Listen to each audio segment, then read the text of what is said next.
इस वीडियो को आपने नहीं देखा ना तो आपकी मौत पक्की अगले 10 साल में। पॉर्न देखना, लेट्स से बहुत ज़्यादा अनहेल्दी टेस्टी फूड खाना, kind of excitement, cheap dopamine में सोशल मीडिया, फ़ोन चलाना, ये सब आता है। इमेजिन करो आपके सामने एक कॉपी है, आपको कुछ पढ़ना है, कुछ असाइनमेंट करना है, ऑफिस का कुछ काम है, साथ में एक नोटिफिकेशन फ़ोन में बजता है, आपके पास कोई ईमेल आया है, आपने देखने के लिए उसको पढ़ा, ईमेल पढ़ा, एंड आधे घंटे के बाद आप रियलाइज़ करते हो शिट, मैं तो ईमेल देखने आया था, कर तो कुछ और रहा था। मास्टरबेशन बहुत ईजिली आपको सेटिस्फैक्शन फील होता है। आसान क्या है, इंस्टेंट चाहिए। आसान क्या है, घर में कोई नहीं है, मास्टरबेट कर लो, पॉर्न देख लो। आपका दिमाग एक तरह से काम करना बंद कर देता है। आप जिंदगी में एक बोलते हैं ना कि पॉजिटिव वे की तरफ बढ़ना, वो आपका ऑलमोस्ट बंद हो जाता है, क्योंकि आपको और बढ़ते रहने के लिए और सेटिस्फाई फील करने के लिए वो जो इंस्टेंट ग्रेटिफिकेशन है और ज़्यादा चाहिए पड़ेगा। एक पॉइंट के बाद वो आप उतना ले ही नहीं पाते हो। कहाँ से लोगे, ज़्यादा से ज़्यादा क्या कर लोगे? 24 घंटे मूवी देख लोगे, 24 घंटे सेक्स कर लोगे, 24 घंटे ड्रग्स ले लोगे, नहीं हो पाएगा, मर जाओगे। हेलो गाइस, आज का पॉडकास्ट हमारा काफ़ी ज़्यादा इंटरेस्टिंग होने वाला है, क्योंकि आज के पॉडकास्ट में हम बात करने वाले हैं फिटनेस ट्रेंड के बारे में। सोशल मीडिया के अंदर जो भी ट्रेंड चल रहे हैं, कॉन्स्पिरेसीज चल रही हैं, मेंटल हेल्थ इश्यूज चल रहे हैं, इसके लिए आज हमने बुलाया है मानस भाई को। मानस भाई एक फिटनेस इन्फ्लुएंसर हैं, साथ के साथ एक पॉडकास्टर भी हैं। इनको आपने काफ़ी जगह देखा होगा, काफ़ी सारी यूट्यूब वीडियोज़ पे, इनके खुद के चैनल पे भी। तो गाइस, ज़्यादा टाइम वेस्ट ना करते हुए चलिए शुरू करते हैं। हेलो मानस भाई, कैसे हो आप? हेलो विजय, मैं बहुत बढ़िया हूँ, आप कैसे हो? एकदम बढ़िया भाई। मानस भाई, मैं आपसे एक चीज़ जानना चाहता हूँ। जैसे आपको पता ही है, जैसे पहले तो मैं एक बार बोल दूँ कि आप मेरी ऑडियंस को थोड़ा सा बता दो अपने बारे में, ताकि मेरी ऑडियंस कनेक्ट कर पाए आपसे। ओके, सो प्रोफेशनली मैं एक फिटनेस कोच हूँ। I have been a fitness coach since last over a decade. लगभग 9 से 10 साल हो गए हैं इस प्रोफेशन में, इस फील्ड में। तो बहुत से लोगों को, हज़ारों लोगों को मैंने ट्रांसफॉर्म किया, उनकी हेल्थ के लिए काम किया है। साथ साथ जो मेरा एजुकेशन का बैकग्राउंड है वो फोरेंसिक साइंस में रहा है। So I have been a forensic scientist as well. उसके बाद फर्दर मैंने एजुकेशन फिटनेस वगैरह में करी, क्योंकि मेरा इंटरेस्ट ज़्यादा इसमें आने लगा था। आपको बेवकूफ़ी लग सकता है जब, लेकिन पैशन की और इंटरेस्ट की बात आती है तो अक्सर लोग बेवकूफ़ी करते हैं जो दुनिया को लगती है। एंड हाँ, फिर जब फिटनेस में आया, लोगों को ट्रेन किया, तो सोशल मीडिया में तो आना हो ही गया। और सोशल मीडिया की वजह से फिर मैंने सोशल मीडिया कहते तो इंस्टाग्राम, यूट्यूब, वो करते करते फिर मैं पॉडकास्ट भी करने लगा। सो ऑन कैमरा भी थोड़ा बहुत एक्सपीरियंस है। सो हाँ, अभी fitness coaching, podcast, content creation, मतलब मेनली अभी ये चल रहा है। मानस भाई, मैं एक पॉजिटिव नोट से चालू करना चाहूँगा ये चीज़ें। बिल्कुल, जैसे कि फ़िटनेस के बारे में काफ़ी ज़्यादा चीज़ें वायरल होती हैं, कुछ सही भी होता है, काफ़ी गलत भी होता है। तो मैंने एक ट्रेंड काफ़ी सुना हुआ है डोपामिन और हेल्थ इश्यूज़ के रिगार्डिंग। डोपामिन फास्टिंग होती है एक चीज़। तो ये चीज़ क्या है और ये इतना ट्रेंड में क्यों चल रहा है आजकल? ओके, मैं इसके ऊपर आता हूँ, लेकिन इससे पहले मैं ज़रा सा जानना चाहूँगा कि आपको कितना पता है, ताकि मैं उस हिसाब से आंसर दूँ, कि उसके मैं थोड़ा बहुत ऐड ऑन अगर कर सकूँ अच्छे से। आपको एक लाइन में बता सकते हैं कि आपको क्या लगता है डोपामिन डिटॉक्स क्या होता है? मेरे को देखो, जो भी मैंने पढ़ा है इसके बारे में, मेरे को सिर्फ इतना सा पता चला है कि डोपामिन फास्टिंग एक ऐसा है जिसमें लोग अपने आप को डिटैच कर लेते हैं सोशल मीडिया से, या फिर अलग अलग जो भी इनको गलत चीज़ों में इन्फ्लुएंस करता है, वो अपने आप को, जैसे फास्टिंग हो गया, फूडिंग हो गया, तो इन सब से अलग करके एक प्रॉपर इस फॉर्म में जाते हैं फिटनेस के लिए। ऐसा कुछ मैंने पढ़ा है। ओके, मैं समझाता हूँ। डोपामिन ना आप एक केमिकल मैसेंजर बोल सकते हैं, या फिर शरीर के अंदर आप क्या बोल सकते हैं, केमिकल समझ लो, शरीर के अंदर है वो। तब आपकी बॉडी में रिलीज़ होता है, स्पेशली ब्रेन, हम हेड की बात कर रहे हैं, तब रिलीज़ होता है जब आपको सेटिस्फैक्शन की फीलिंग होती है। ईजी लैंग्वेज बोलूँ, जब आपको अच्छा लगता है, वो इस वजह से अच्छा लग रहा है क्योंकि बॉडी में डोपामाइन रिलीज़ हो रही है। अब डोपामाइन ना अलग अलग तरीके के होते हैं। हमने क्लासीफाई करा हुआ है इसको, चीप डोपामाइन है ना, और एक सही मायने में डोपामाइन। हालांकि ये शब्द आपको किसी बुक में नहीं मिलेगा, मैं अपने तरह से समझा रहा हूँ ताकि लोगों को समझ आए। फॉर एग्ज़ाम्पल, लेट्स से मैं कुछ लिख रहा हूँ, कुछ पढ़ रहा हूँ, वो पढ़ लेने के बाद एक तरह का सेटिस्फैक्शन होता है कि मैंने एक बुक ख़त्म कर दी। तो वो सेटिस्फैक्शन की फीलिंग जो हो रही है वो डोपामाइन के वजह से हो रही है। And this dopamine was not cheap. वो आसानी से नहीं मिला है आपको। आपने पूरी बुक पढ़ी है, महीनों लगाए, आपने एक रिसर्च पेपर लगाया, महीनों लगाए, सालों लगाए हैं, तो ये चीप डोपामाइन नहीं है। इसमें आपने बहुत मेहनत लगाई है। लेकिन चीप डोपामाइन क्या है? जो ईजिली हमें सेटिस्फैक्शन मिल जाती है। पॉर्न देखना, लेट्स से, ठीक है, बहुत ज़्यादा अनहेल्दी टेस्टी फूड खाना। जब मैं अनहेल्दी टेस्टी बोल रहा हूँ, इसका मतलब क्या है?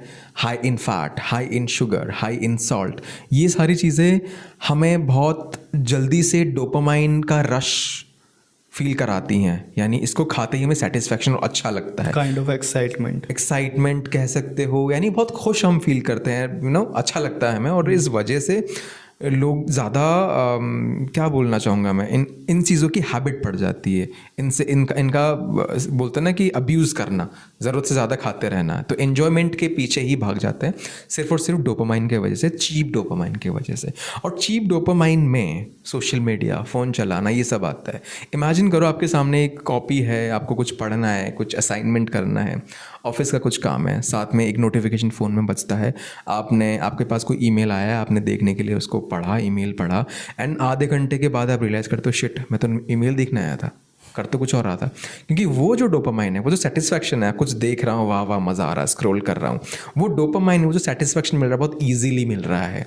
तो जब आपको सेटिस्फैक्शन, जब आपको डोपामाइन ईजिली मिलने लगता है, तो जो डिफ़िकल्ट वे में जो चीज़ें, जिस चीज़ से आपको डिफ़िकल्ट वे में डोपामाइन मिल रहा है, आप उससे भागते हो। क्योंकि जो चीज़ आसानी से मिल रही है, आप एक मुश्किल रास्ता क्यों लोगे?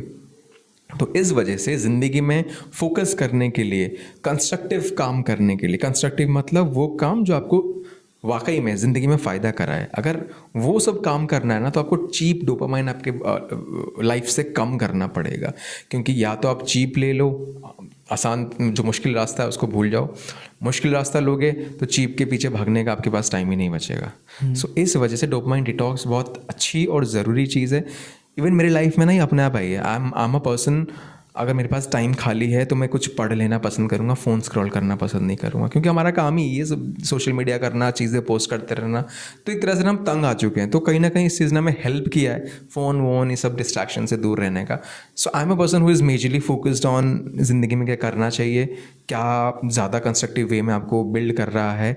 सो हाँ, मैं यही बोलना चाहूँगा ऑडियंस के लिए भी, रिकमेंडेशन यही है कि चीप डोपामाइन, जिस चीज़ों से आपको इजीली सेटिस्फैक्शन मिल रहा है, उनसे थोड़ा दूरी बना के रखें, तो आप अपनी ज़िंदगी को ऊपर लेके जा पाओगे। मास्टरबेशन बहुत ईजिली आपको सेटिस्फैक्शन फील होता है और इंस्टेंट रिलीज होता है, उसको डोपामाइन रश बोलते हैं, ठीक है। लेकिन वहीं अगर आप मास्टरबेशन नहीं कर रहे होते, तो आपकी ज़िंदगी में उस फील को लेने के लिए एक रास्ता क्या बचता है? लड़की। तो यानी आपको एक लड़की को इम्प्रेस करना पड़ेगा, उसके लिए काम करना पड़ेगा, और लड़की को इम्प्रेस करने के लिए आपकी हेल्थ और वेल्थ अच्छी होनी चाहिए। उसके बाद शायद कोई लड़की आपसे इम्प्रेस होगी, आपसे शादी करोगे, और शायद तब जाके आपको वो ऑर्गेज़म या फिर वो प्लेजर मिलेगा। कितना लंबा रास्ता है ना। आसान क्या है? इंस्टेंट चाहिए। आसान क्या है? घर में कोई नहीं है, मास्टरबेट कर लो, पॉर्न देख लो, है ना। तो इन सब चीज़ों में फोकस होने की वजह से जो मेजर और अच्छे गोल्स हैं लाइफ में, हम उस पर फोकस नहीं कर रहे हैं। That is the reason a lot of people उनके रिलेशनशिप में बहुत स्ट्रगल कर रहे हैं, क्योंकि वो क्रेज़ या फिर वो जोश या फिर वो एक्साइटमेंट अपने पार्टनर के लिए नहीं है, क्योंकि वो जब मौका मिले अपना सेल्फ सेटिस्फैक्शन कर ले। सो यही बताना था मुझे डोपामाइन डिटॉक्स के बारे में। इसमें जैसे मैंने काफ़ी चीज़ें और भी देखी है, जैसे आप खुद एक चीज़ नेचुरल बॉडी बिल्डिंग बहुत प्रमोट करते हो, ठीक है, और as per social media influencer, तो आपको क्या लगता है कि जितने भी सोशल मीडिया पे इन्फ्लुएंसर्स हैं फिटनेस के रिगार्डिंग, वो नेचुरल ही हैं सारे, या फिर सारे अनरियलिस्टिक स्टैंडर्ड सेट हुए रखे हैं? ओके, परसेंटेज की बात करूं तो ऐसा मैंने कोई रिसर्च नहीं करा है जो मैं आपको नंबर बता दूं, बट मैं हमेशा नंबर्स में बात करना पसंद करता हूं, मुझे पर्सनली पसंद है। तो मैं अभी जो नंबर बताने वाला हूं वो मेरा ऑब्जर्वेशन है, ऐसा मुझे लगता है, ठीक है। मेरा ऑब्जर्वेशन ये कहता है कि 70 से 80% लोग सोशल मीडिया पे दे आर इन्हांस्ड, यानी नेचुरल वे में उन्होंने बॉडी नहीं बनाई हुई है। अब नेचुरल का मतलब कुछ लोगों को समझ नहीं आता है। अगर आप सप्लीमेंट्स भी ले रहे हो ना, दैट इज़ नेचुरल।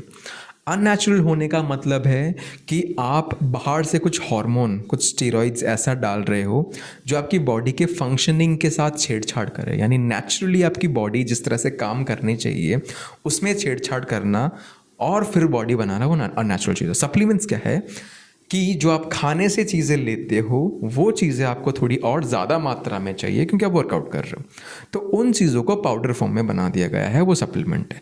और पाउडर फॉर्म में कैसे बनाया गया है? नेचुरल खानों में से निकाल के ही बनाया गया है। फॉर एग्जाम्पल, वे प्रोटीन बहुत कॉमन लोग लेते हैं। वे प्रोटीन क्या है? दूध में से जो उसका सिर्फ प्रोटीन वाला हिस्सा है वो अलग कर दिया और पाउडर फॉर्म में बना दिया सुखाकर, वो वे प्रोटीन है। अब लोगों को लगता है वो अननेचुरल है, वो अननेचुरल नहीं है। अननेचुरल तब होगा जो आपने बॉडी के अंदर छेड़छाड़ करी, स्टेरॉइड्स डाला, हार्मोन डाला, वो अननेचुरल है। अब आपका सवाल क्या था प्लीज़, मैं उस पर थोड़ा मूव करूँगा। मैं ये था कि जो भी सोशल मीडिया के स्टैंडर्ड सेट हुए पड़े हैं फिटनेस के रिगार्डिंग, लोग बोलते हैं सारा नेचुरल बॉडी बिल्डिंग है, लेकिन ये अपने अकॉर्डिंग स्टैंडर्ड सेट करते जा रहे हैं। सब किसी ना किसी के थ्रू अपना आप को बना लेते हैं एक इन्फ्लुएंसर, जैसे कुछ भी इंजेक्शंस ले लिए या फिर कुछ इलिसिट प्रोडक्ट ले लिया जिससे कि वो अच्छे दिखने लग गए। लेकिन जब आते हैं सोशल मीडिया पे तो प्रमोट करते हैं कि नेचुरल बॉडी बिल्डिंग है, और एट द एंड जाके वो किसी प्रोडक्ट को भी प्रमोट करते हैं। हाँ, ये लोग इसलिए करते हैं क्योंकि नेचुरल बॉडी बिल्डिंग सच में मुश्किल है। अगर किसी ने बॉडी बनाई हुई है और लोगों को वो ये दिखाना चाहता है कि भाई मैंने इस बॉडी के लिए मेहनत करी है, जैसे ही उसके मुंह से निकलता है कि मैंने सामान चढ़ाया है, अननेचुरल वे में करा है, तो उसका सारा जो होल मोटिव था, बॉडी हम क्यों बनाते हैं दूसरों को इम्प्रेस करने के लिए ना, कि बंदे ने बड़ी मेहनत करी है, तो सारा मोटिव जो दिखाना था कि भाई मैंने बड़ी मेहनत करी है, वो मोटिव ही वहीं पे कैंसिल आउट हो जाता है कि भाई इसमें सामान चढ़ाया, इसके लिए तो बड़ा आसान होगा। तो इसलिए हर कोई सामान लेने वाला बंदा, हर कोई तो नहीं बोलूँगा बट एक मेजर पोर्शन जिसने सामान लिया है और बॉडी बनाया है, वो हमेशा छुपाता है क्योंकि उसको पता है नेचुरली बनाना बहुत मुश्किल है। तो हमेशा उससे इसका श्रेय, क्रेडिट्स लेना चाहता है कि मैंने नेचुरली बनाया हुआ है, जो कि बहुत गलत बात है। दूसरी चीज़ कि विथ टाइम ना इंसान हमेशा ग्रो करना चाहता है, अपने आप को और बेटर और बेटर और बेटर करना चाहता है। जब हम 80s की 90s की बात करें तब की बॉडी का स्टैंडर्ड्स एक अलग था। अब 80s और 90s से लेकर अभी तक इंसान अपने आप को ग्रो करना चाहेगा ना। अगर मैंने एक स्टैंडर्ड बनाया हुआ है, दूसरा बंदा आएगा वो तभी मार्केट में छा पाएगा जो वो मुझसे अच्छी बॉडी बनाएगा। तो इस तरह से अच्छा अच्छा और अच्छा और अच्छा बनते रहने के चक्कर में अभी एक स्टैंडर्ड ऐसा सेट हो गया है जो कि नेचुरली नहीं बनती है, वो अननेचुरल वे में ही। नेचुरल बॉडी, जितने लोग वर्कआउट करते हैं ना, जेन्युइनली नेचुरली वर्कआउट करते हैं, 10 साल 15 साल हो चुका है, वो शायद मेरी बॉडी को पहचान पाएंगे, शायद थोड़ा बहुत, कि उनको पता लगेगा ये नेचुरल है। लेकिन जो लोग वर्कआउट नहीं करते वो बोलेंगे यार 10 साल में इतनी बॉडी बनी है। उनका दिमाग ऐसा क्यों चल रहा है? क्योंकि उनको सोशल मीडिया में दिख रहा है कि भाई 3 साल 4 साल में बॉडी कहाँ से कहाँ पहुँचा देते हैं। नेचुरली ऐसा पॉसिबल नहीं है क्योंकि उनके दिमाग में ऐसे फिट हो गया है। तो इसलिए उनका मानना ये है कि भाई 10 साल में इतनी सी बॉडी बनाई है। यही लोग होते हैं जो गली में टोकते रहते हैं, भाई तू जिम जा भी रहा है, नहीं जा रहा है, क्योंकि उनके दिमाग में जिम जाने का मतलब क्या है, नसें वसें निकली हुई हैं ना, तगड़ी बॉडी है, तो उनके दिमाग में चीज़ें फीड ही गलत हो रही हैं। तो उनका वेन्स दिखाना, ये सब चीज़ें ट्रेंड। तो इसलिए अगर कोई सोशल मीडिया पे आ रहा है, मजबूरन उनको एक फेक लाइफ रखना पड़ता है सोशल मीडिया पे, क्योंकि लोग ही तुम्हें तब मानेंगे जब आप उनके मेंटालिटी के हिसाब से, उनके स्टैंडर्ड के हिसाब से दिख रहे हो। अगर मैं ऐसा जाके सोशल मीडिया पे बोलूँगा कि I am a fitness coach, I want to train you, I can train you, तो मेरे पास कोई नहीं आएगा। मैं टी शर्ट उतार के अपनी बॉडी दिखाऊँ 10 लोग आएंगे। तो इसलिए मुझे क्या करना पड़ता है, साल में 1 बार 2 बार बिल्कुल रिप्ड बॉडी है ना, फैट वैट लॉस करके अच्छे शेप में आके फ़ोटो खिंचाना पड़ता है लोगों को प्रूव करने के लिए, क्योंकि उनसे ये बॉडी एक्सेप्टेबल नहीं है। उनको चाहिए 6 पैक्स वाली बॉडी। 6 पैक्स वाली बॉडी टू बी ऑनेस्ट साल भर आप मेंटेन नहीं कर सकते। बहुत कम लोग मेंटेन करेंगे जिनकी बॉडी नेचुरली थोड़ी लीनर साइड पे होती है। सबकी बॉडी ना बिना मेहनत करे ना एक जगह पे रहने की कोशिश करती है। कुछ लोग देखना आप जो वर्कआउट नहीं करेंगे, डाइट नहीं करेंगे, मोटे हो जाएंगे। वहीं कुछ लोग जिम छोड़ देंगे तो वेट गिर जाता है, पतले दुबले से हो जाते हैं। तो नेचुरली सबका ना एक सेट पॉइंट होता है, उस तरफ उसकी बॉडी भागती है। तो इसलिए साल ईयर राउंड बहुत कम लोग होते हैं जो लीन रह पाते हैं, 6 पैक बॉडी रख पाते हैं। लेकिन प्रैक्टिकली बोला जाए पूरे साल भर डिसिप्लिन रहना इज़ अचीवेबल, लेकिन डिसिप्लिन उस लेवल पे आप नहीं हो पाओगे कि साल भर आप रिप्ड फिजिक लेके घूमो। That is not healthy also. एक decent amount of fat percentage होना, 14-15 के आसपास होना इज़ वेरी नॉर्मल। 20-25 जा रहा है वो दिक्कत वाली बात है। लेकिन अगर आप बोल रहे हो मैं साल भर 8-9% बॉडी फैट या फिर उससे नीचे रख रहा हूँ, भाई साहब आप अलग ही दुनिया में जी रहे हो। आप अपने ब्लड पैरामीटर्स चेक कराओ, नॉर्मल नहीं होंगे। इसमें जैसे कि आप भी फिटनेस को काफ़ी प्रमोट करते हो, तो एज ए इन्फ्लुएंसर कि आपकी लाइफ पे क्या इम्पैक्ट पड़ता है सोशल मीडिया के रिगार्डिंग? जैसे एक तो रियल लाइफ में होता है कि आपको लोग आसपास जानते हैं, वो उनसे भी थोड़ा इम्पैक्ट पड़ता है, ठीक है। एक जैसे सोशल मीडिया पे आपको अपना वर्क भी प्रमोट करना है, आपको अपनी फिटनेस की ट्रेनिंग सेशंस भी प्रमोट करने हैं, लेकिन उससे आप पे आपकी इमेज के ऊपर क्या इम्पैक्ट पड़ता है कि आपको क्या मेंटेन करना पड़ता है अपनी बॉडीज़ के लिए? अच्छा, तो उन लोगों के एक्सपेक्टेशंस को बनाए रखने के लिए मुझे क्या पर्सनली करना पड़ता है? हाँ। ऐसा कुछ। ओके, तो यहाँ पे मैं कुछ खुल के बोलना चाहूँगा। मेरे सोशल मीडिया पे मैं चीज़ों को बहुत खुल के बात करता हूँ। मैं कुछ चीज़ें छुपाने की नहीं कोशिश करता हूँ। मैं लोगों को ये दिखाने की कोशिश करता हूँ कि भाई मैं असल ज़िंदगी में ऐसा हूँ। जब मुझे फ़ोटोज़ डालना होता है, जब मुझे रिप्ड फिज़िक बनानी होती है, तब मैं सिर्फ ये मेहनत करता हूँ।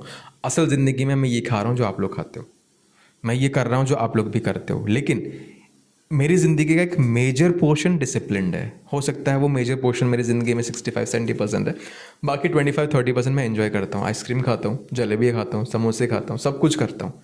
लेकिन बाकी लोग क्या करते हैं ना कि ऑफ कैमरा कुछ करते हैं, दिखाते कुछ और हैं, क्योंकि लोग तभी उनको फिटनेस कोच, तभी उनको आइडल मान पाते हैं। तो मुझे ऐसा दो ज़िंदगी जीने की ज़रूरत नहीं पड़ती है। मुझे ऐसा लोगों को दिखाने के लिए कुछ करना नहीं पड़ता है, क्योंकि मैं ऑन कैमरा जो हूँ, मैं ऑफ कैमरा भी वही हूँ। अभी अगर आप यहाँ पे मेरे सामने समोसे रख लोगे, मैं खा लूँगा बिना झिझक कुछ किए, क्योंकि अभी मेरा कोई फोटोशूट नहीं है, कुछ नहीं है। मैं एक डिसेंट बॉडी फैट परसेंटेज लेके चल रहा हूँ, मैं कपड़े पहनूंगा, मैं डिसेंट लगूंगा। लेकिन अगर नेक्स्ट महीने मेरा शूट है, अब मेरे सामने मेरा फेवरेट कुछ भी रख दो, तब भी नहीं छूँगा। तो कहने का मतलब है मुझे कुछ स्पेशल नहीं करना पड़ता है अपनी इमेज को बनाए रखने के लिए। जो मैं हूँ वो मैं दिखा देता हूँ। बहुत कम लोग हैं वो इस बात को समझते हैं, लेकिन जो नए बच्चे होते हैं 18-19 साल के, जो नए नए जिम में घुस रहे होते हैं, उनके लिए मैं आइडल नहीं बन सकता। उनको ना यकीन नहीं होगा यार ऐसे कैसे हो सकता है, समोसे खा के कैसे बॉडी बन सकती है। उनके लिए है ना कि भाई सुबह उठ के ओट्स खा रहे हैं, अंडे खा रहे हैं, है ना, no rice, no roti, broccoli, chicken, oh my God, avocado लोगों का चल रहा है थोड़ा आजकल, बहुत ज़्यादा ट्रेंड में चल रहा हाँ, है। यही उनके लिए फिटनेस है, उनकी बॉडी बिल्डिंग है। लेकिन लॉन्ग टर्म में सब नहीं चलता है, आफ्टर पॉइंट ही खुद परेशान होकर छोड़ देंगे। तो बेटर है ना कि जो नेचुरल है, जो स्टाइल है, जो आप मेंटेन कर सकते हो वो करो। 2-3 महीने डाइटिंग करके बर्बाद करने से अच्छा है नेचुरल जो चीज़ है उसको साल भर के लिए बना सकते हो वो बनाओ ना। इसमें एक चीज़ मैं ऐड ऑन करना चाहूँगा, जैसे कि जो नए नए ये स्टूडेंट्स आते हैं जो भी अपना करियर स्टार्ट करते हैं फिटनेस में, उनको ना इंस्टेंट बॉडी चाहिए होती है। हाँ। मतलब भाई जिम ज्वाइन किया 3 महीने 6 महीने, भाई 6 एप बॉडी ये, तो उसके लिए आप क्या मतलब सजेशन देना चाहोगे इस जनरेशन के लिए कि किस टाइप से वो कर सकें ये चीज़ें? ओके, सबसे पहले मैं मेंटल ब्लॉक जो है वो ख़त्म करता हूँ, फिर मैं बताऊँगा किस तरह से कर सकते हैं। मेंटल ब्लॉक ये है कि उनको ना सोचने पे मजबूर कर दिया गया है सोशल मीडिया की वजह से, मूवीज़ की वजह से। क्योंकि मूवीज़ में देखा जाए, हम दंगल की बात करते हैं, 6 महीने में शायद उसने अपना ट्रांसफॉर्मेशन करा था आमिर खान ने। हाँ। ऋतिक रोशन ले लो, मूवी का टाइम आता है और थोड़े दिनों में वो कुछ 6 महीने में 4 महीने ट्रांसफॉर्मेशन कर लेते हैं। और इस चीज़ को देखकर जो बच्चे होते हैं वो कहते हैं यार इसने तो 6 महीने में कर लिया, मुझे भी 3-4 महीने में करना है। तो बस यही गलत एक्सपेक्टेशंस रखना उनको गलत राह पे पाथ पे पुश करता है। क्योंकि जब वो इस तरह के एक्सपेक्टेशंस लेके जिम में आएगा, और जिम वाले ज़्यादातर जो अनएजुकेटेड लोग होते हैं उनको ये मौका दिखता है पैसे कमाने का, तो वो क्या करते हैं गलत चीज़ बेचते हैं, और फिर क्योंकि वो गलत चीज़ कम महीने में उनको रिजल्ट लेके दे देता है। तो ये होता है कि उनको ये सच्चाई पता होनी चाहिए। अब दूसरी बात कि वो क्या 4-5 महीने में कुछ नहीं कर सकते, ऐसा मैं बोलने की कोशिश कर रहा हूँ, नहीं। 4-5 महीने में बहुत कुछ कर सकते हो, लेकिन जो आप सोच रहे हो वैसा नहीं हो सकता। जो आप एक्टर्स को देख रहे हो वो सालों से वर्कआउट कर रहे हैं, उनके पास एक अच्छा मसल मास उनकी बॉडी में है, वो 4-5 महीने वो सिर्फ फैट लॉस कर रहे हैं।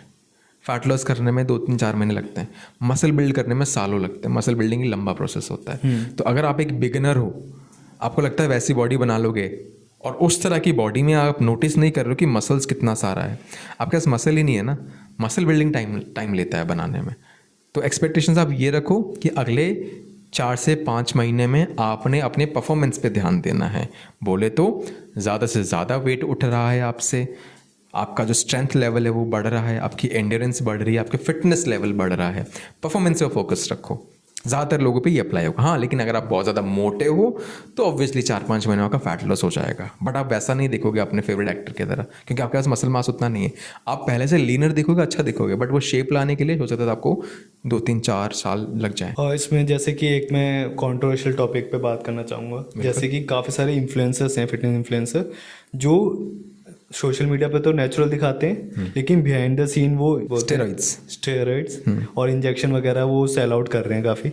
तो ये क्या आपको लगता है कि सब लोग ऐसा काम कर रहे हैं अपना? सब लोग नहीं कर रहे हैं, लेकिन सब लोगों की ये मजबूरी धीरे धीरे बनती जा रही है, क्योंकि मार्केट इतना भरता जा रहा है और लोगों की एक्सपेक्टेशंस इतनी ज़्यादा बढ़ रही है नेचुरल बॉडी को लेकर, कि ये जो लोग हैं इनके पास यही एक रास्ता बच जाता है दुनिया को बताना कि नेचुरली ये अचीवेबल है।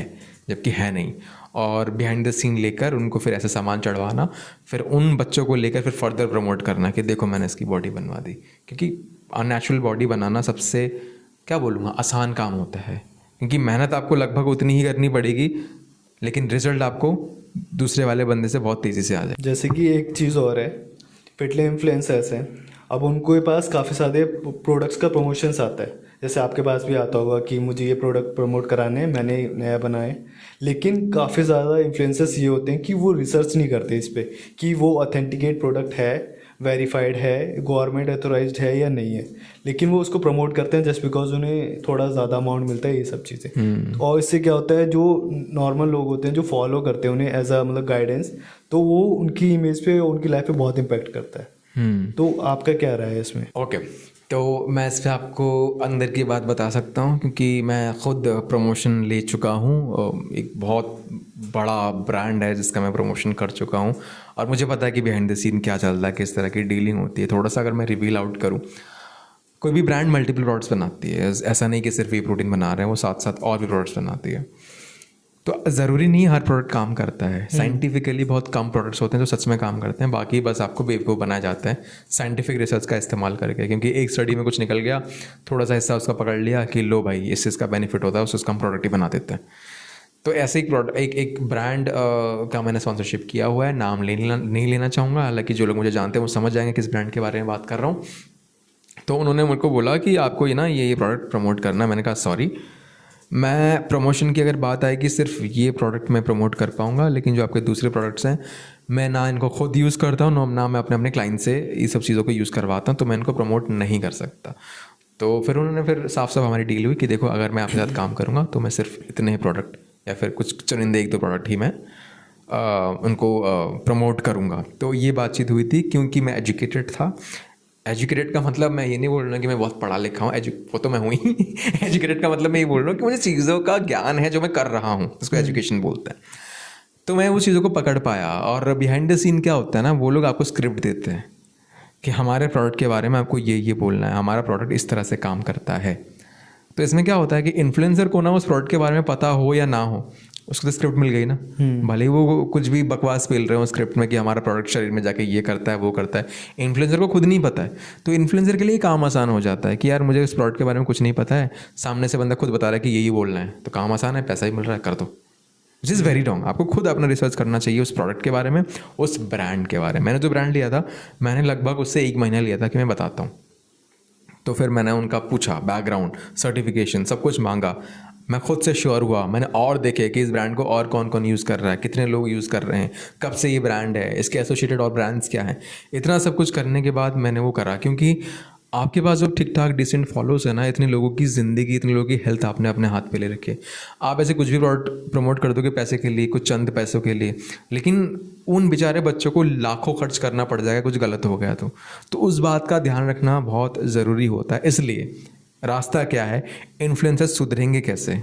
अगर उनके पास एक जेन्युइन सोर्स ऑफ इनकम है ना, तो वो ये सब पे इतना ज़्यादा वो नहीं करेंगे कि गलत प्रोडक्ट बेच दिया। लेकिन आजकल के जो इन्फ्लुएंसर्स हैं उनके पास, बेचारों के पास प्राइमरी सोर्स ऑफ इनकम यही होता है, प्रोडक्ट बेच के पैसे कमा रहे हैं, तो वो कुछ भी प्रोडक्ट है वो बेचेंगे।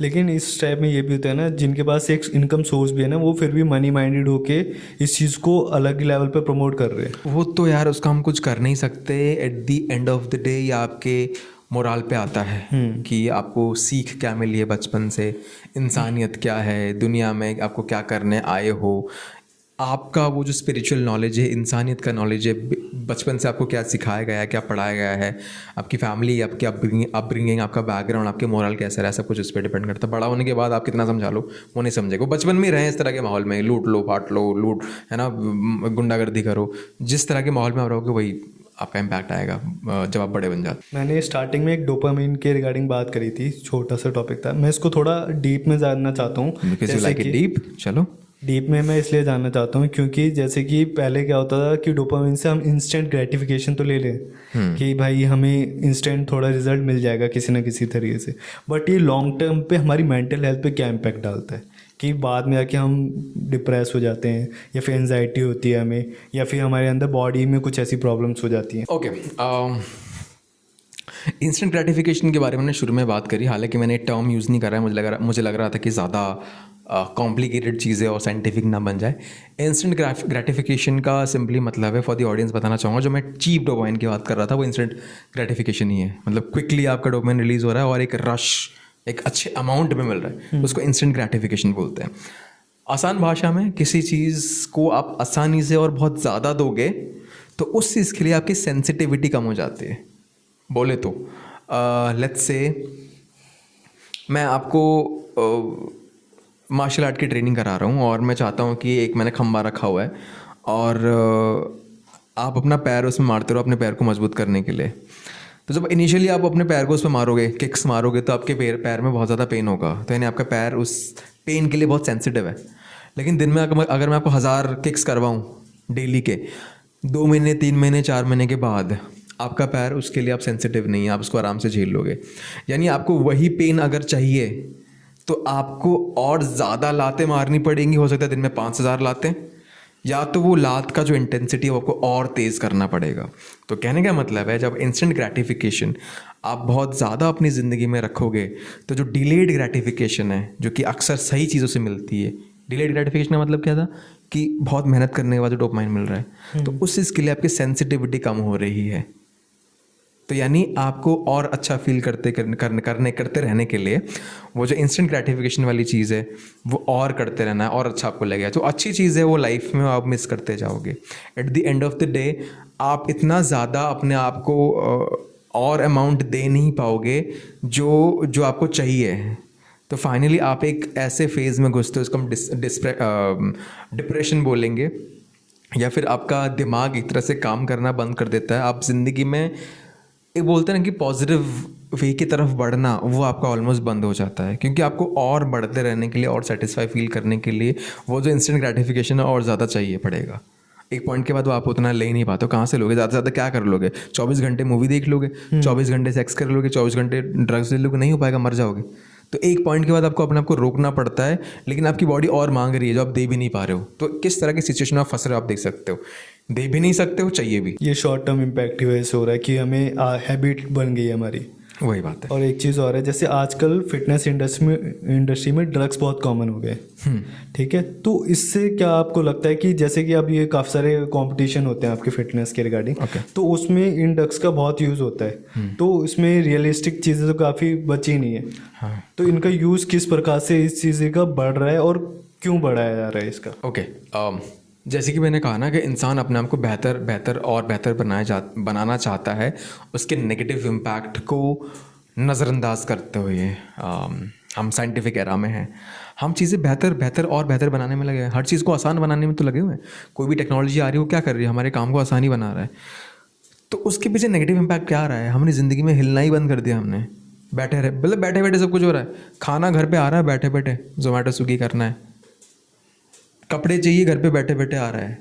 तो कहने का मतलब है, जब चीज़ों को बेटर करते जा रहे हैं, आपको अगर वो बेटर चाहिए तो उस बेटरमेंट से जो लॉस मिल रहा है, क्या आप उसको झेलने के लिए तैयार हो?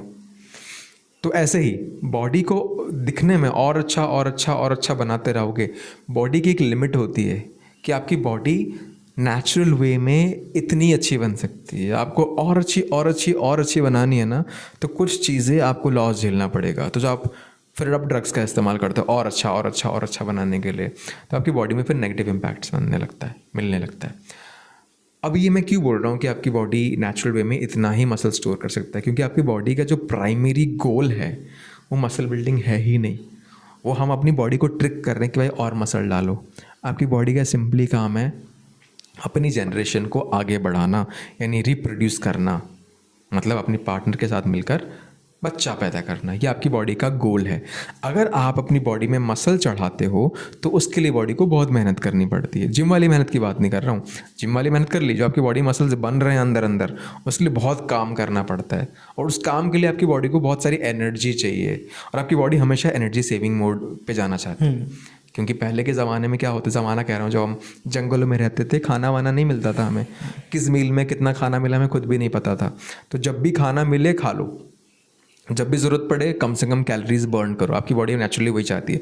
तो किस वक्त पे भूखमरी आ जाएगी बॉडी को नहीं पता, तो बॉडी हमेशा एनर्जी को सेव करके रखना चाहती है, ताकि अगर भूखमरी आ गई तो जितनी एनर्जी सेव रखी है उतनी काम आ जाए बर्न करने के लिए। तो बॉडी का हमेशा इंटेंशन होता है एनर्जी को सेव करना, तो फालतू में वो कोई भी चीज़ ऐसा आपकी बॉडी में डालना नहीं चाहती जिससे एनर्जी ज़्यादा बर्न हो। तो मसल अगर आप रखते हो आपकी एनर्जी यानी कैलोरी ज़्यादा बर्न होती है, बॉडी कब भी नहीं चाहती। वो हम बॉडी को ट्रिक करते हैं, मेहनत कर कर ज़्यादा कैलोरीज खाकर बॉडी को ट्रिक करते हैं।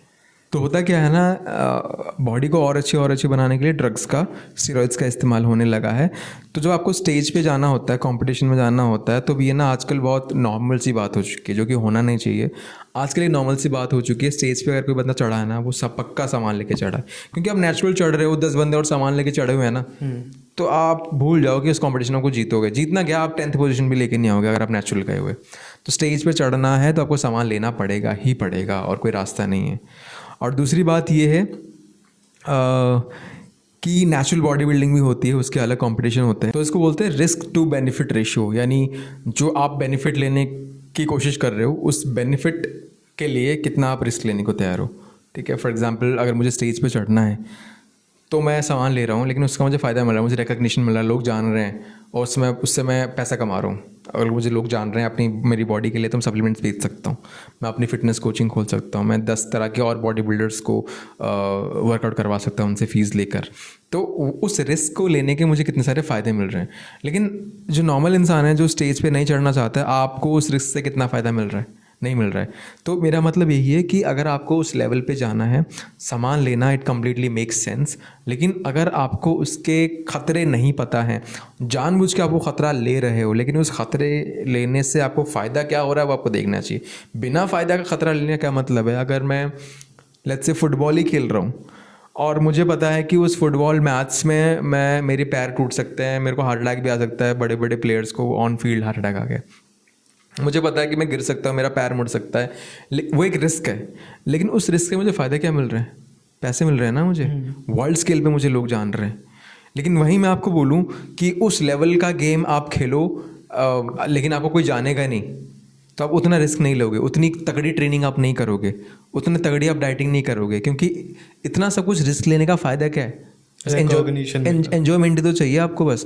लेकिन आप अगर एक एथलीट के तरह घर पे ट्रेन कर रहे हो, पैसा खर्च कर रहे हो, खेलना जाके आपको गली के मैदान में साइड में जाके, तो रिस्क आपने कितना लिया, कितना पैसा डाला अपने फिटनेस के ऊपर, अपने गेम के ऊपर, अपने कोच के ऊपर, फ़ायदा क्या मिला? गली में खेलना है ना। तो आप जो भी रिस्क ले रहे हो उसका कितना बेनिफिट मिल रहा है वो मैटर करता है। तो सामान लेना डेफिनेटली गलत चीज़ है, लेकिन अभी के ज़माने के हिसाब से, अभी जो चल रहा है उसके हिसाब से, अगर आप स्टेज पे जा रहे हो, एक फ़ोटोशूट करा रहे हो जिसके आपको पैसे मिल रहे हैं, रिकग्निशन मिल रहा है, तो गो फॉर इट। लेकिन आपको उस खतरे पता है, उससे बड़ी बात कुछ नहीं है। लेकिन आजकल के बच्चों को खतरे पता नहीं होते हैं, जिम वाले भैया बोल देते हैं ले लो, बाद में बॉडी लिवर सब डैमेज हो जाते हैं, उनको खुद भी नहीं पता होता है। ब्लड रिपोर्ट के नाम की क्या चीज़ होती है उनको पता भी नहीं होता है, कभी जिम वाला कराता भी नहीं। सामान पेला, अंदर सब कुछ खत्म, बस ऊपर से फूला हुआ दिख रहा है, दैट्स इट। ये चीज़ काफ़ी जो होता है, कुछ ने देखा हुआ है। फिटनेस का यार डेफिनेशन ही चेंज हो गया है लोगों के लिए। पता फिटनेस क्या है? बॉडी दिख रही है, उसको बोलो बस के पीछे भाग के बस पकड़, सांस फूल जाएगी उसकी। फिटनेस पूरा एक एस्पेक्ट होता है, आपकी एंड्योरेंस अच्छी है, एंड्योरेंस मतलब स्टैमिना, आपका स्ट्रेंथ अच्छा है, आपकी एजिलिटी अच्छी है, मतलब क्विकली डायरेक्शन चेंज करना। एक भारी भरकम बंदे को बोलना कि ऐसे से भाग के दिखा दे कहीं पे, नहीं हो भागे, इतनी बड़ी बॉडी लिए कहाँ भागेगा। तो वो लोग क्या करते हैं ना कि फिटनेस का एक एस्पेक्ट को ऊपर लेके चले जाते हैं, बाकी नीचे। फिटनेस इज सारे एस्पेक्ट को एक अच्छे लेवल पे रखना, डिसेंट लेवल पे रखना। अगर एक चीज़ में अच्छा करना करो, बाकी चीज़ों को कंप्लीटली इग्नोर मत करो, तो आप फिट नहीं हो। फिर क्या फ़ायदा कि इतनी बॉडी आपने बड़ी बॉडी बना रखी है, भाग के बस नहीं पकड़ पा रहे हो, भाग के डायरेक्शन कोई गेम फुटबॉल नहीं खेल पा रहे हो, हाफने लग जाते हो, इस बॉडी का क्या फ़ायदा। इससे रिलेटेड मैंने एक दो इन्फ्लुएंसर्स की रिसेंट में वीडियोस देखी थी, और वो क्या कह रहे थे ना, मतलब उनकी लड़ाई हो गई थी कहीं पे किसी से, तो बोल रहे भाई मैं उसको भाग के पकड़ भी नहीं पाया, इतनी मेहनत करने के बाद इस बॉडी का क्या फ़ायदा कि मैं कुछ ही देर में हाफने लग गया। वही लोग, एक मैंने बोला ना कि एक एस्पेक्ट को भूल जाते हैं। इसका उल्टा एग्जाम्पल बताता हूँ। आजकल ना लोग बड़े एस्थेटिक्स को वो करने लगे हैं कि भाई मेरी लीन बॉडी है, ये वो। अरे तेरी लीन बॉडी, तेरे में स्ट्रेंथ नहीं है। एक हल्का हैवी वाला बंदा आके तेरे को धक्का मार दे तो यहीं गिर जाएगा, तेरे एस्थेटिक्स का क्या फ़ायदा। तो यानी मैं किसी एक चीज़ को बहुत ज़्यादा डीप वो नहीं कर रहा हूँ कि भाई ये चीज़ ही गलत है, कि बॉडी बनाना ही गलत है, पतला रहना ही गलत है। मैं गलत इस चीज़ को बता रहा हूँ कि एक चीज़ को लेकर पागल मत हो जाओ कि यही अच्छा है, भाई बाकी चीज़ आप मिस कर रहे हो यार, वो भी करो।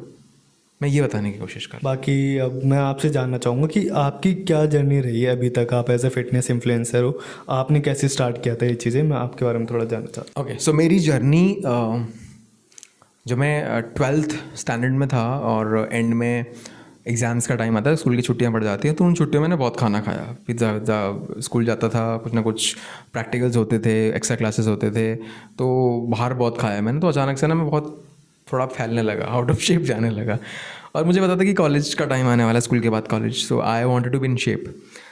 तो जिस तरह से सबके दिमाग में होता है कि भाई इस हिस्से पे काम करवा दो बस, बाकी सब मेरा मस्त है, होता है ना कि बस बाइसेप्स बनवा दे, बाकी मस्त है।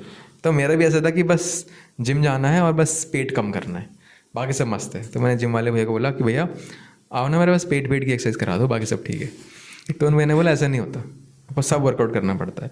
और मेरे को तो उस वक्त पे समझ नहीं आया, मेरे को गुस्सा आया है कि यार क्या है, मैंने पेट का बोला है, वो सब करवा रहे हैं।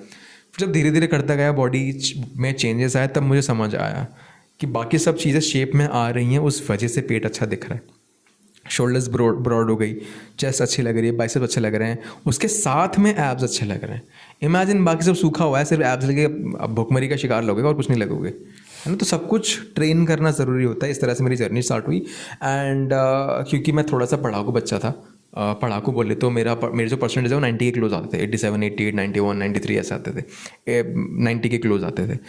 तो मुझे चीज़ों को पढ़ते रहना, स्पेशली साइंस पढ़ते रहना अच्छा लगता है, क्योंकि मेरे को लॉजिकल लगती है। बॉडी के बारे में, प्लांट्स के बारे में, जाइलम, फ्लोएम, एनिमल किंगडम, मेरे को अच्छा लगता था ऐसा पढ़ना। तो जब फिटनेस में घुसा ना, तो मुझे ये सब चीज़ें जब गूगल आर्टिकल्स में पढ़ने लगा मैं, मुझे समझ आने लगी कि बाइसेप्स की बात कर रहे हैं, बोन की बात कर रहे हैं, समझ आ रहा है। तो मैं इन चीज़ों को पढ़ने लगा और मैंने ये रियलाइज़ करना शुरू करा कि जिम में ज़्यादातर जो लोग होते हैं उनसे बेटर मेरे को ये चीज़ें समझ आ रही हैं। यूट्यूब वीडियो उस वक्त पे गुरुमान वगैरह नया नया हम उनको देखते थे उस वक्त पे, तो मुझे ना उनकी गलतियाँ दिखने लगी। मैं हालांकि उनको डिसरिस्पेक्ट वे में नहीं बोल रहा हूँ, क्योंकि एज अ पर्सन बहुत अच्छे पर्सन है और फिटनेस यूट्यूब पे मेनली उनके वजह से जाना जाता था उस टाइम पे। हालांकि श्रेयाश कामत करके उन्होंने सबसे पहले शुरू किया था, बट मेनली गुरुमान की वजह से जाना जाता था। तो कहने का मतलब है कि उस वक्त पे मैं उनमें गलतियाँ नोट कर लेता था, जबकि मेरे को वर्कआउट करने ज़्यादा साल नहीं हुए थे। तो मुझे ऐसे रियलाइज़ हुआ कि यार ठीक ठाक पता है मेरे को। तो जिम में लोग मुझसे पूछने लगे कि भाई ये कैसा होगा, वो कैसा होगा, यानी एक वैल्यू जिम में मेरी बनने लगी। तो उससे मुझे रियलाइज़ हुआ कि यार मुझे बाकी लोगों से अच्छा पता है, तो क्यों ना मैं यूट्यूब या फिर इंस्टाग्राम करूँ। तो मेरे यहाँ से यूट्यूब इंस्टाग्राम वगैरह शुरू हुआ 2019 में, बहुत लेट मैंने इंस्टाग्राम शुरू किया, जबकि मैंने वर्कआउट वगैरह 2014 से शुरू किया था। तो 19 में जब मैं कॉलेज में था तो मैंने इंस्टाग्राम वगैरह शुरू करा, बस वो चल रहा था। और ग्रेजुएशन ख़त्म करने के बाद, ग्रेजुएशन में कर रहा था फॉरेंसिक साइंस में, ग्रेजुएशन खत्म करने के बाद I wanted to go out broad. Parents ने नहीं अलाउ करा, तो अब क्या करें। जो मैं पढ़ रहा था उसका इंडिया में खास कुछ स्कोप नहीं, जब तक आप बुढ़ापे तक ना आ जाओ, ठीक ठाक पैसा नहीं कमाओगे, 20, 25, 30 कमाओगे, उससे ऊपर नहीं कमा पाओगे। तो क्या करें। फिर मेरे को दिमाग क्लिक हुआ, यार मैं फिटनेस इतना एंजॉय करता हूँ, और लोग, मैंने सुना है कि बोलते कि अपने पैशन को प्रोफेशन बना लो, सुना बहुत है, शायद मेरे पास अभी वो मौका है, फ़ायदा उठाना चाहिए इस इसका। तो मेरा पैशन वर्कआउट वगैरह था, मैंने सोचा कि इसको एज अ करियर लेते हैं। तो मैंने फर्दर अपनी एजुकेशन, अपनी सर्टिफिकेशन फिटनेस में करा। तब से फिर मैं लोगों को professionally on paper legally train करवाने लगा। वैसे मैं 2014 से लोगों को ट्रेन करवाने लगा था, पैसे नहीं लेता था, दोस्तों के पेरेंट्स को करवा देता था, दोस्तों को करवा देता था, पैसे नहीं लेता था। लेकिन प्रोफेशनली 2019 से मैंने लोगों को पैसे लेकर एज अ फिटनेस कोच अपने आप को इंट्रोड्यूस कर पैसे कमाना शुरू करा। तो this is how my journey went. फिर यूट्यूब थोड़ा बहुत अच्छा करने लगा, फिर मैंने देखा यूट्यूब बहुत ज़्यादा बढ़ता जा रहा है, कंपटीशन बहुत ज़्यादा आ रहा है, बकवास चीज़ें ज़्यादा चल रही हैं। मतलब मैं I am a person who likes to give knowledge, और लोगों को सुनना नहीं है। तो थोड़ा बहुत मैंने वो कम करके अभी now I am more into podcast, क्योंकि डिस्कशन लोग सुनना चाहते हैं, दूसरों की बातचीत में सबको झांकने का मन करता है, डिस्कशन इसलिए लोग सुनते हैं। तो अब मैं पॉडकास्ट करने लगा। आपने अपनी जर्नी के दौरान कभी मिथ सुने अपने, जैसे फिटनेस के रिगार्डिंग बहुत मिथ आते हैं? मिथ्स तो बहुत है, जैसे कि एक बहुत ज़्यादा चलता है कि खड़े होकर पानी पियोगे तो आपके नीज में प्रॉब्लम हो जाएगी। बहुत मिथ्स है। अब ये रियल है क्या है? लोग सब बिलीव करते हैं इस चीज़ पे। ये जितना मैंने इसको समझने की कोशिश करी कि ये आया कहाँ से, ख़ास मुझे समझ नहीं आया, लेकिन मोटा मोटा इतना समझ आया है, जो आयुर्वेदा के ज्ञानी लोग होते हैं, ज्ञानी मतलब सच में ज्ञानी नहीं, मैं मजाक सरकाज़म वे में बोल रहा हूँ, जो आयुर्वेदा के ज्ञानी होते हैं ना, आयुर्वेदा बिना पढ़े आयुर्वेदा एक्सपर्ट बनना होता है, ये शायद उनसे आया है, या फिर हमारे कोई पूर्वज होते हैं ना जो ज्ञान पेलते रहते हैं। मैंने थोड़ा कहीं से सुना और मैं अपने से ऐड करके थोड़ा और बता दूंगा, ऐसे मैं आप सामने वाले को ज्ञानी लगूंगा, तो वैसा शुरू हुआ है।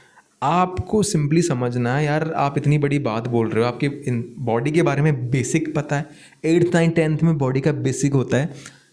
आपका जो डाइजेस्टिव सिस्टम है मुंह से शुरू होता है और एनएस से निकलता है। बीच रास्ते में आपका इसोफेगस आता है। इसोफेगस मतलब फूड पाइप को बोलते हैं। स्टमक आएगा नीचे, इंटेस्टाइन्स लार्ज स्मॉल आएंगे, रेक्टम आएगा। ये लंबा पाइप है। आपको क्या लगता है मुंह से लेकर नीचे तक सीधा पाइप है? आपने खाया और नीचे पहुंच गया, सीधा नी में पहुंच गया। ऐसे तो आप खाना खाओ, खाते खाते सब कुछ नीचे से निकलेगा, ऐसा तो होता नहीं, टाइम लगता है। दूसरी बात, अब मैं नी को इसमें कनेक्ट करूंगा। आपका मुंह यहाँ से शुरू होता है, एनएस में ख़त्म होता है, नी का कौन सा रास्ता निकल गया, घुटनों में कौन सा रास्ता गया? ये बहुत ही इलॉजिकल सी बात है। खड़े होके बैठ के पानी आपको जैसे भी ना पियो। एग्जाम्पल्स ले लो, आप लोग प्रोफेशनल, अगर आप साइकिलिंग देखते हो, साइकिल रेस वगैरह होते हैं, चलते चलते पानी, मतलब साइकिल चलाते चलाते पानी पीते हैं। क्रिकेटर्स को देख लो, खेलते खेलते पानी पियेंगे। फुटबॉलर्स को देख लो, ब्रेक में खड़े होकर पानी पियेंगे। तो ऐसा कोई फ़र्क नहीं पड़ता। हमने फालतू की ये सब अपने अपने हिसाब से ही बनाई हुई हैं। और इस टाइप की ही वीडियो इतनी ज़्यादा वायरल होती है, मतलब मिलियंस में व्यूज़ हैं, लोग फॉलो कर रहे हैं, शेयर कर रहे हैं इस चीज़ को। और ये जो झूठ है इतनी तरीके से वायरल होता है क्योंकि लोगों को आसान रास्ता चाहिए ना। झूठ हमेशा आसानी तो होता है, इजी रास्ता हमेशा झूठी होता है। मुश्किल रास्ता हमेशा वो है जो एक्चुअली काम करता है। फॉर एग्जांपल मैं बोलूँगा, बॉडी बनाने के लिए आपको मेहनत करनी पड़ेगी 2-4 साल कम से कम। मेरे बगल में एक बंदा बैठा है, बोलेगा अरे 3 महीने में बन जाएगी। मेरे पास कोई नहीं आएगा, सब 3 महीने वाले पे जाएंगे। लोगों को बहुत अजीबोगरीब अतरंगी आइडिया सुनना पसंद है, क्योंकि नेचुरल सुनते आ रहे हैं, हर कोई बोर हो चुका है। कोई अलग बोलेगा ना, लोग उस पर मानना चाहते हैं। अभी मैं इस पॉडकास्ट में अगर ये बोल दूं कि मेरे पास विकास एक बॉटल है, उसमें कुछ ऐसा लिक्विड है जिसको आप पियोगे ना तो 4 महीने के अंदर आप बिल्कुल अलग इंसान बन जाओगे, आपकी बॉडी बिल्कुल शेप में आ जाएगी। और मैं बिल्कुल वादे के साथ बोलूँगा। मैं क्योंकि इतना अजीब वादा कर रहा हूँ और मैं इसको इंस्टाग्राम पे बोलूँगा ना, लोग रुकेंगे, अरे ये क्या बोल रहा है, अरे क्या बॉटल है। भले उनको अंदर से सेंसेशन ऐसा थोड़ी हो सकता है, बट वो पूरी मेरी बात सुनना चाहते हैं। तो जब भी लोगों कुछ अजीबोगरीब आउट ऑफ द नॉर्मल बोलोगे ना, लोग रुक के सुनते हैं। वीडियो की शुरुआत आपने करी, व्हाट इफ वीडियो की शुरुआत कुछ ऐसे हुई होती? इस वीडियो को आपने नहीं देखा ना तो आपकी मौत पक्की अगले 10 साल में। अब लोग पहले तो ट्रिगर होते, बोल क्या रहा है, कुछ ना कुछ कमेंट करते, आपके व्यूज़ ऊपर जाते। ये बहुत ज़्यादा होता है। ये हर कोई वीडियो में लिखता है इस वीडियो को अंत तक देखे, हाँ। ये चीज़ आपको मिलेगी। तो यही चल इसमें रहा है। जैसे कि आपने अभी रिसेंट में काफ़ी शॉर्ट्स देखे होंगे।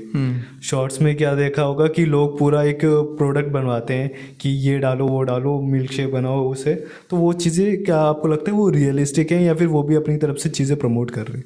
अब प्रोडक्ट्स जैसे कि हम किस तरह की बात कर रहे हैं, बादाम मिला के? हाँ, क्या ये सब चीज़ें जो आपने देखा होगा, एक सत्तू करके भी जो ओके प्रमोट होता है। उसमें तो बहुत कुछ मेरे को बोलने के लिए ऐसी नेचुरल चीज़ें डेफिनेटली अच्छी चीज़ें होती हैं, लेकिन उसको आप सप्लीमेंट से कंपेयर नहीं कर सकते। सप्लीमेंट्स हमेशा से टॉप पे आएंगे। ऐसा मैं क्यों बोल रहा हूँ, शायद लोगों को समझ नहीं आएगा। सप्लीमेंट्स वो चीज़ होती हैं जो आपको खाने से ही मिलता है, लेकिन खाने से ना आपको इतनी क्वांटिटी में नहीं मिल पाती है। तो अगर आप एक ऐसा इंसान हो जो कि उस न्यूट्रिएंट को एक ज़्यादा मात्रा में लेना चाहता है, तो आप खाने से पूरा नहीं कर सकते।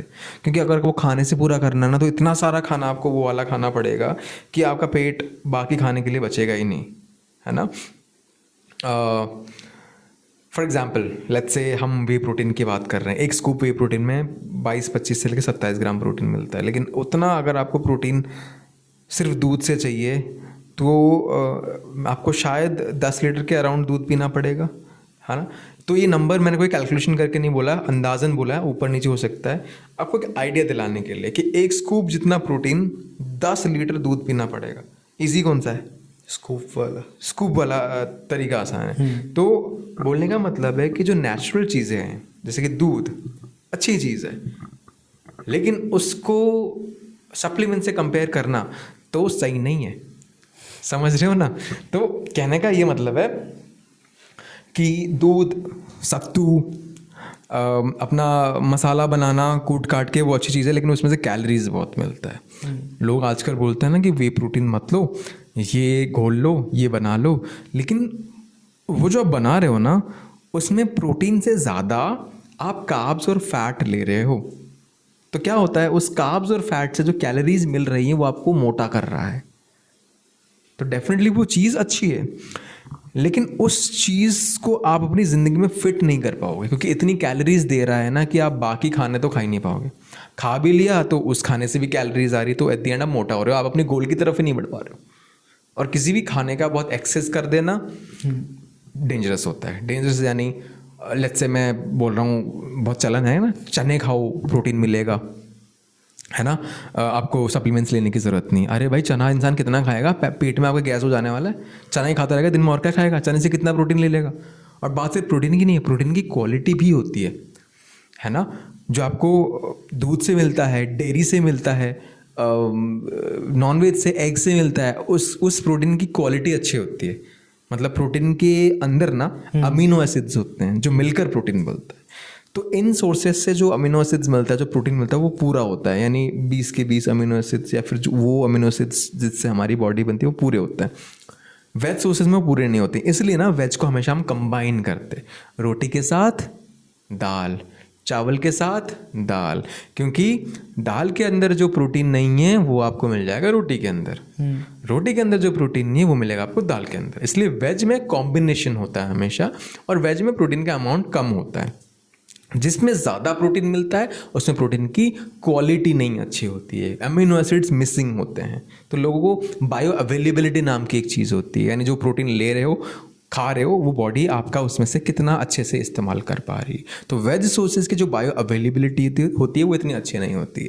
रील्स पे बस आ जाते हैं कि देखो नॉन वेज के कंपैरिजन में वेज में इतना ज़्यादा प्रोटीन मिल रहा है। अरे एक प्रोटीन की क्वांटिटी देख रहे हो, उतना प्रोटीन लेते लेते आप कितनी कैलोरीज ले रहे हो पहले देख लो। वो जो आप प्रोटीन मैच कर रहे हो कि भाई ज़्यादा प्रोटीन मिल रहा है वेज में, उस प्रोटीन की क्वालिटी देख लो।